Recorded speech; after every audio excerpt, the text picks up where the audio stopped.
Jadi jelas saudara bahwasanya ayat-ayat ini adalah berkaitan dengan hubungan kita dengan Kristus. Istri diciptakan dengan mengorbankan bagian dari tubuh Adam. Hal ini melambangkan jemaat Kristus atau kita yang akan berdiri dengan cara Kristus, menumpahkan air dan darah dari lambungnya serta mati dan bangkit kembali. Seperti demikianlah hubungan Kristus dengan kita, jemaat.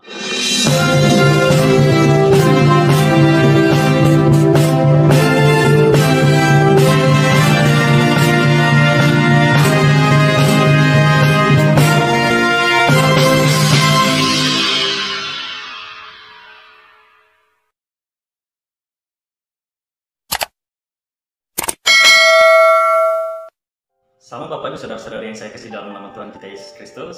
Kita jumpa lagi di sini dan mari kita nyatakan bersama-sama puji nama Tuhan. Sampai detik ini kita masih senantiasa dalam perlindungan Tuhan. Amin saudara. Amin. Saya yakin saya dan saudara-saudara rindu menantikan tentang firman Tuhan. Adalah solusi dalam segala persoalan kehidupan kita dan tentunya untuk memperoleh jalan keselamatan dari Allah. Amin saudara. Amin. Pembahasan kita pada saat ini adalah saya berikan judul mengenai tentang pernyataan kebenaran dalam pernikahan Kristen yang rohani. Sekali lagi, pernyataan kebenaran dalam pernikahan Kristen yang rohani. Mari kita bukakan Alkitab kita sebagai dasar firman Tuhan yang kita bahas pada saat ini di dalam kitab Kejadian pasal 2 ayatnya yang 21 sampai ayat 25. Kita bacakan bersama-sama dan kita renungkan. Demikian bunyi firman Tuhan. Lalu Tuhan Allah membuat manusia itu tidur nyenyak.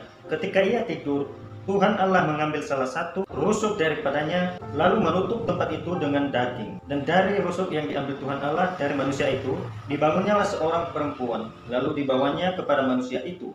Lalu berkatalah manusia itu, inilah dia, tulang dari tulangku dan daging dari dagingku. Ia akan dinamai perempuan sebab ia diambil dari laki-laki. Sebab itu seorang laki-laki akan meninggalkan ayahnya dan ibunya dan bersatu dengan istrinya, sehingga keduanya menjadi satu daging. Mereka keduanya telanjang, manusia dan istrinya itu, tetapi mereka tidak merasa malu. Demikianlah bunyi firman Tuhan. Terpujilah Kristus. Berbahagialah kita yang mendengarkan, membaca dan melakukannya. Ada amin?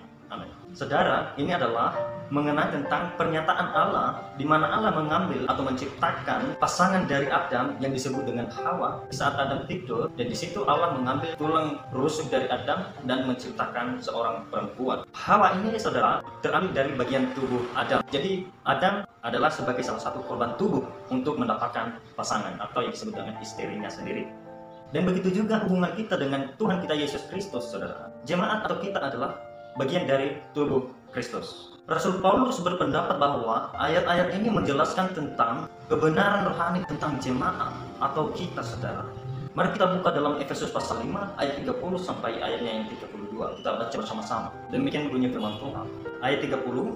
Karena kita adalah anggota tubuhnya, sebab itu laki-laki akan meninggalkan ayahnya dan ibunya dan bersatu dengan istrinya sehingga keduanya itu menjadi satu daging. Pembahasan kita yang pertama adalah Allah membuat Adam tertidur dan mengambil tulang rusuknya dan menciptakan istri baginya. Mari kita baca ulang lagi di dalam Kejadian pasal 2 ayat 21. Lalu Tuhan Allah membuat manusia itu tidurnya. Ketika ia tidur, Tuhan Allah mengambil salah satu rusuk daripadanya, lalu menutup tempat itu dengan daging.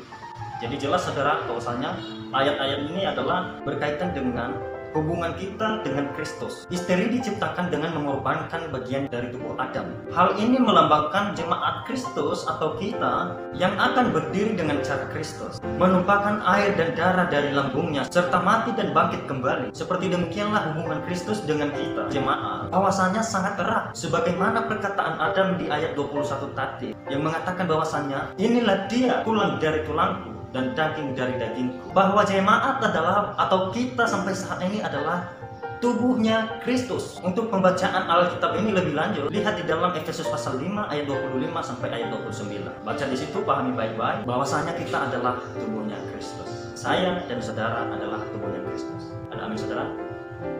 Baik saudara, sekarang kita masuk pada poin yang kedua, yaitu orang percaya atau jemaat harus lebih mengasihi Kristus daripada keluarga. Sekali lagi, orang percaya atau jemaat harus lebih mengasihi Kristus daripada keluarga. Di dalam Kejadian pasal 2 ayat 24 mengatakan, Allah berfirman, seorang laki-laki akan meninggalkan ayahnya dan ibunya dan bersatu dengan istrinya sehingga keduanya menjadi satu daging. Rasul Paulus mengutip ayat ini saudara di dalam Efesus pasal 5 ayat 31, seperti setiap manusia menikah dan meninggalkan orang tuanya, demikian juga setiap manusia akan lebih mengasihi Yesus Kristus daripada keluarga dan kerabatnya ketika menjadi percaya kepada Kristus. Itulah arti meninggalkan orang tuanya. Abraham juga meninggalkan negerinya, sanak saudaranya, keluarganya hanya demi mengikuti Allah, saudara. Dan Tuhan Yesus berkata di dalam Matius pasal 19 ayat 29, saudara, dan setiap orang yang karena namaku meninggalkan rumahnya, saudaranya laki-laki dan saudaranya perempuan, bapak atau ibunya, anak-anak atau ladangnya, akan menerima kembali 100 kali lipat dan akan memperoleh hidup yang kekal. Jadi saudara, di sini sudah jelas bahwasanya kita harus lebih mengasihi Tuhan kita, yaitu Yesus Kristus, dibanding dengan keluarga kita. Bukan dalam arti kita mengasihi Yesus Kristus, tetapi kita tidak mengasihi keluarga kita. Tidak demikian, saudara. Tetapi di sini menjelaskan bahwasanya bagaimana perbandingan kepercayaan kita kepada Tuhan Allah kita yang kita imani sebagai dasar iman kita, ya, dibanding dengan keluarga kita, saudara. Tetapi Yesus berkata, carilah dahulu kerajaan Allah, maka semuanya akan diberikan kepadamu. Jadi saudara, jangan Anda berkata, dalam mengikuti Yesus, kita meninggalkan saudara, dalam tanda kutip, membencinya. Tetapi bukan demikian, saudara. Tetapi ini adalah perbandingan di mana kita mengasihi Tuhan kita dalam ketaatan iman kita.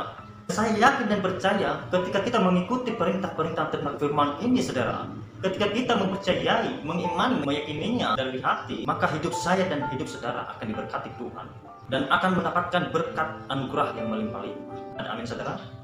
Amin. Tuhan Yesus memberkati.